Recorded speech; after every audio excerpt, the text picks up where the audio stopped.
আসসালামু আলাইকুম বন্ধুরা, আশা করি আল্লাহর অশেষ মেহেরবানিতে সবাই ভালো আছেন। আপনারা দেখতে পাচ্ছেন আমাদের ইনকিউবেটর এখন চালু হলো। এই যে কন্ট্যাক্ট আসছে, এটা আমার নাম্বার, উপরেরটা, নিচেরটা আমার ছোট ভাইয়ের নাম্বার। আর নিচে যেটা একটা টার্নিং এর ডিসপ্লে, কতক্ষণ পর পর টার্নিং হবে এটা হচ্ছে সেটা শো করে এই ডিসপ্লেতে, আপনারা জানেন। আর আমাদের ইনকিউবেটর বাংলাদেশের একমাত্র ইনকিউবেটর যে ইনকিউবেটরে কোনো কিছু সেট আপ করার দরকার নাই, এবং ডিসপ্লে দেখলেই বুঝতে পারবেন যে আসলে কি অবস্থায় আছে। যেমন এখন দেখেন 4 নম্বর লাইনের রেজাল্ট লাইনটা শুধু দেখলেই বোঝা যায় এখানে টেম্পারেচার লো আর এইচ হাই। তার অর্থ হচ্ছে দুইটার কোনোটাই ঠিক নাই। তো মেশিনটা জাস্ট স্টার্ট করা হলো, এটা কিছুক্ষণ চলার পরে সবকিছু ঠিক হয়ে যাবে অটোমেটিক্যালি। আর আমাদের ইনকিউবেটর এমন একটা ইনকিউবেটর যাতে কোনো কিছু সেট আপ করার দরকার হয় না, বিধায় এটা যে কেউ অপারেট করতে পারে। তো এই ইনকিউবেটরটা হচ্ছে ইমু পাখির জন্য স্পেশালি। এখানে দেখতে পাচ্ছেন মারিয়াম ইনকিউবেটরের পাশে ইমু লেখা আছে। এটা ইমুর জন্য যে তাপমাত্রা আর্দ্রতা লাগে এটা টোটালি অটো সেট আপ। আর ইমু পাখির জন্য আমরা আগেও দেখেছেন আমাদের মেশিনে ইমু পাখির বাচ্চা অনেক ভালো ফোটে। এবং এই আমাদের যে আগের যে ইনকিউবেটরটা সেটা আছে আমাদের খুলনাতেই আছে। তো আমাদের এই ইমু পাখির এই ইনকিউবেটরটা নিতে আসছেন যশোর থেকে। তো ভাইয়ের সাথে পরিচিত হই, ভাইয়ের সাথে Saiful Islam, Dhaka Ahsania mission live stock supervisor.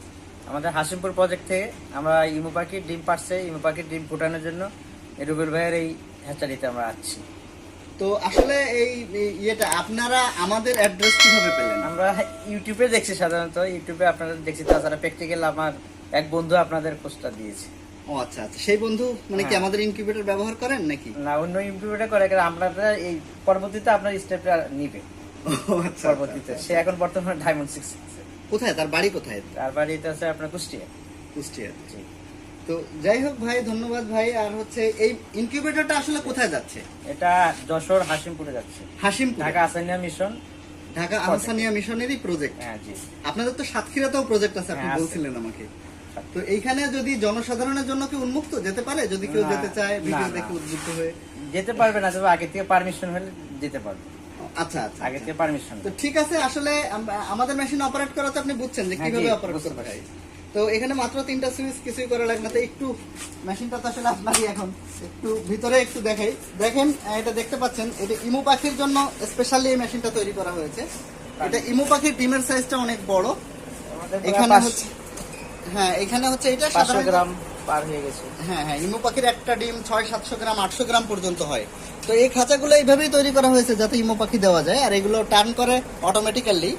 তো এই হচ্ছে আমাদের ইনকিউবেটর। আর আমাদের ইনকিউবেটর সম্পর্কে সাধারণত সবাই জানেন, এখানে হিউমিডিটি ডিহিউমিডিফিকেশন, মানে হিউমিডিটি বেড়ে গেলে যে কমানোর ব্যবস্থা বাংলাদেশে একমাত্র আমাদের ইনকিউবেটরেই আছে। তো সেই কারণে যে কেউ আমাদের ইনকিউবেটরটা যারা ব্যবহার করেছে তারাও জানে, যারা ব্যবহার করেনি তারাও জানে যে আসলে আমাদের ইনকিউবেটরের সুবিধা অসুবিধা। তো ভালো থাকবেন বন্ধুরা। আর হচ্ছে আপনাদের যে কোনো মতামত আমাদের কাছে অত্যন্ত গুরুত্বপূর্ণ, তাই আপনাদের মতামতগুলো সরাসরি আমাদেরকে ফোন করে জানাতে পারেন, অথবা কমেন্ট বক্সে কমেন্ট করেও জানাতে পারেন। আর ভিডিওটি যদি ভালো লেগে থাকে তাহলে আপনার বন্ধুদের সাথে অবশ্যই শেয়ার করবেন, কারণ দেখা যাচ্ছে আপনার একটা শেয়ারের কারণে আপনার কোনো একজন বন্ধু হয়তো পেয়ে যেতে পারে তার কাঙ্ক্ষিত ইনকিউবেটরটি। তো ভালো থাকবেন বন্ধুরা, আল্লাহ হাফেজ।